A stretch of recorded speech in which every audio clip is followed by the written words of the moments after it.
everybody.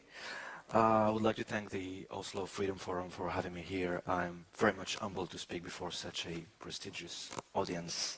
My name is Ahmed Ben Shemsi. I'm a researcher in Stanford University, and I'm a journalist. As such, I am the founder and was the publisher and editor of two weekly news magazines, one in French named Tel Quel, and the other in Arabic named Nishan. I'm here to speak about my home country, Morocco. When I was first contacted by the Oslo Freedom Forum team, and I was told that my intervention would be in a session called The Anatomy of Dictatorship, and that my presentation would follow other presentations on such countries as Burma and North Korea, to say the truth, I was quite uncomfortable. Felt like there was a misunderstanding. I mean, Morocco, a dictatorship, comparable to those countries? Few people would not mark a long hesitation before calling Morocco a dictatorship. Even Hillary Clinton, Secretary of State of the free world, said recently that Morocco was achieving democratic change in a way that is, quote unquote, a model for other countries in the region. So Morocco, a dictatorship? Not sure. I mean, let's argue on that. How can you call a dictatorship a country where former political prisoners are rehabilitated? When King Mohammed VI, current king, came to power in 1999, his first bold move was to set up a commission, which aim was to make it up for past human rights abuses. So this commission ended up paying off 11,000 ancient prisoners and rehabilitating them.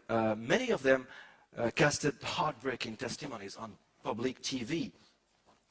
You see some of them here.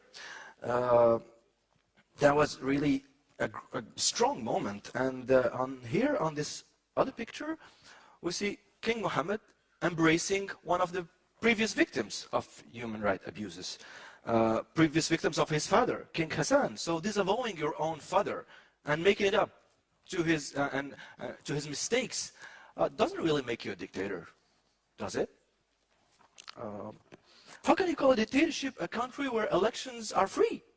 Because this is the case in Morocco. And not only, well, she looks happy, doesn't she? And not only elections are free in Morocco, but they are also highly competitive. We have 34 political parties, and unlike Tunisia or Egypt, where state parties used to monopolize or quasi-monopolize the parliament, in Morocco no such thing happens. I mean, among the 34 parties, the maximum you can get is 20% of parliament. So in such a system, seeking balance and compromise is necessary to forge rule and coalition. This sounds more like a democracy than a dictatorship, right? Again, how can you call a dictatorship a country where people are happy about their leaders? And in 2009, my magazines featured a poll, an opinion poll, a national survey on the record, on the performance of King Mohammed over his first 10 years in power. And that was a credible poll, believe me. We partnered with the prestigious French daily Le Monde. We take all the guarantees that it was a serious poll. And, well, 91% of Moroccans were either satisfied or very satisfied with the performance of the king. So people are genuinely happy. And how can we call this a dictatorship? Again. But despite all that, the Arab wind of change, which started from Tunisia, did blow on Morocco. So there were protests starting on February 20. Like in other Arab countries, it started with Facebook activists like this young man here and ended up in street protests. But comparison with other Arab countries falls short. Because unlike in other countries, Arab ones, the demonstrators were not met with brutal repression, not at all. I mean, the police withdrew. It let them demonstrate peacefully, and everything went well. And in return, the demonstrators, the young ones, you see them, they didn't they didn't chant down the king, not at all. I mean, their most advanced demand was quite a polite one, was to implement change in the nation's constitution. And guess what? The king accepted. No later than 2 weeks after that, he said, okay, he delivered a landmark speech on March 9, in which he promised major constitutional change. The day after, he appointed a committee He appointed a committee who he ordered to undertake vast democratic change in the constitution in order to make it live up to universal democratic standards. So this is definitely not a dictator's attitude, is it?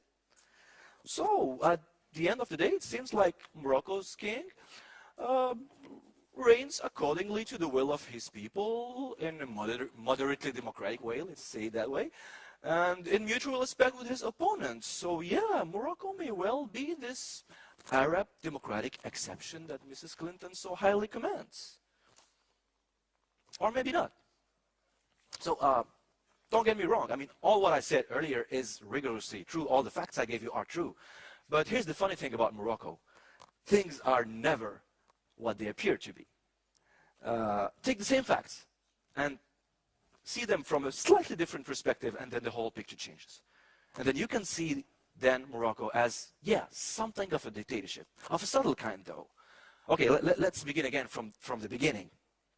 I said earlier that previous human rights abuses victims testified in public TV appearances, and that they said about everything about their past sufferings. Well, yes, but they said everything but one thing. One thing they weren't granted the right to say is the names of their torturers. As the argument went, it was a condition for civil peace, since settling accounts with the previous responsibles of this torture and evil acts could have turned a chaotic endeavor, given that thousands of persons were implicated in past abuses. Okay, well, fair enough. But there's a side effect. The side effect is that the culture of impunity went unabated. So while the Royal Commission was throwing millions of dollars at previous victims, at the same time, the Moroccan police was creating brand new ones by torturing hundreds of Islamic militants suspected of terrorism. And it's not only about terrorism suspects, it's also about random citizens. In 2009, Nishan ran a cover story, this one. We gave a precise account of all the police stations in Morocco where random citizens passing by in police stations for futile reasons happened to die under torture. And not only did we give a precise accounts of the police stations where torture and death happened, but we identified the police officers responsible of these crimes, and we named them one by one. Well, not only nothing ensued, but one of them was even promoted to vice marshal. This happened just in 2010, last year, in Morocco. So, long story short, as Amnesty International and other watchdogs lengthily documented, torture, even though its scale diminished, is still state-sponsored torture is still practiced in today's Morocco, and this is an utter scandal. And it looks more like a dictatorship now, right? Okay. I spoke earlier about elections. Here she is again. I love that face. I said it's free. Elections are free in Morocco. Well, indeed they are. The thing is, they are also pointless. Because all the significant powers are in the hands of the king. This is a dramatic cover story we did, quoting the French king Louis XIV, Louis XIV, L'État c'est moi. State is me. Well, yes, state is indeed him, since he names and dismisses the cabinet members and civil servants at will, regardless of any electoral outcome. He defines the grand orientations of the state in public speeches. He can decide unexpected huge budget spending, regardless of what the government says or thinks. Long story short, again, he gives orders, and he is to be obeyed. And this is how it works. So Moroccans know that. Consequently, they pay little attention to local political life. And we see that clearly in general elections. Turnouts are interesting to analyze. Let's do some mathematics. In 2007, the official turnout in the general elections was 37%, official one. But if we take the registration rate and blank ballots into account, this number narrows down to 24%. This is the number of Moroccans who effectively hit the polls in 2007. Well, they elected a parliament, and among the 33 parties forming the parliament, to great colors there. The one which get the most seats in the parliament was the Istiqlal party with 16%. Okay, so the head of the Istiqlal party, Abbas al-Fasi, was named prime minister, and was what's called a democratic methodology, since his party was the first one. But since you got all these colors here, yeah, do the numbers. 16% of 24, it's 4%. This is what made Mr. Abbas al-Fasi our prime minister. He looks happy too. He represents nothing more than 4% of the Moroccan people.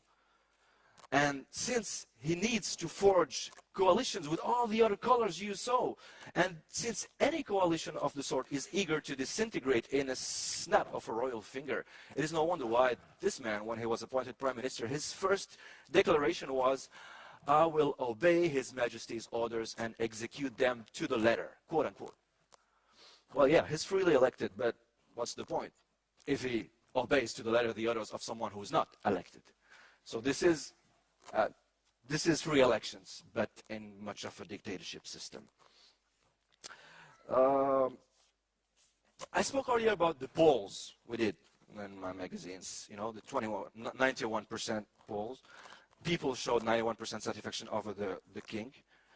Okay, well, this rate didn't prevent the authorities from banning the magazines. These two issues were burnt by the police forces.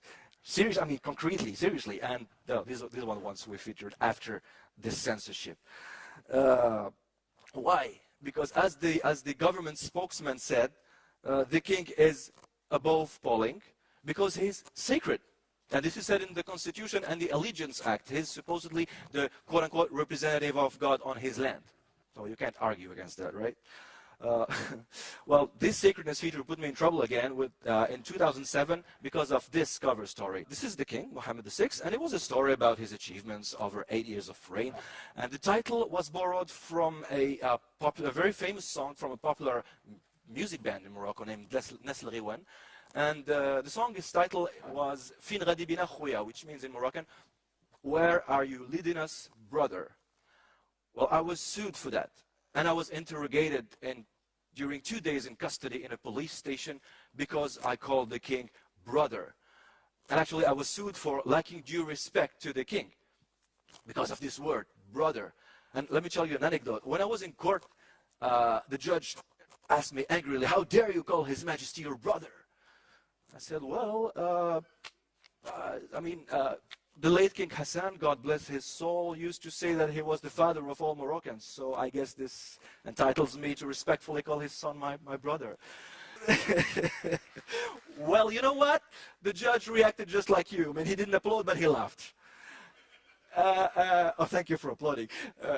That was a funny line. But anyway, the judge laughed, and eventually the trial was just adjourned without verdict because at some point they realized it was just absurd. Nonetheless, the issue was burnt as well. 100,000 copies were destroyed again by the police forces and the printer's plant. So this kind of things happen more in dictatorships than in democracies, right? Let's speak about this sacredness thing. In the same poll, we asked the question to Moroccan people, what do you think about the sacredness of the king? Well, 73% said that this is normal, quote unquote. 73%. Did they give this answer out of fear? Maybe, but I think there's another explanation, and this is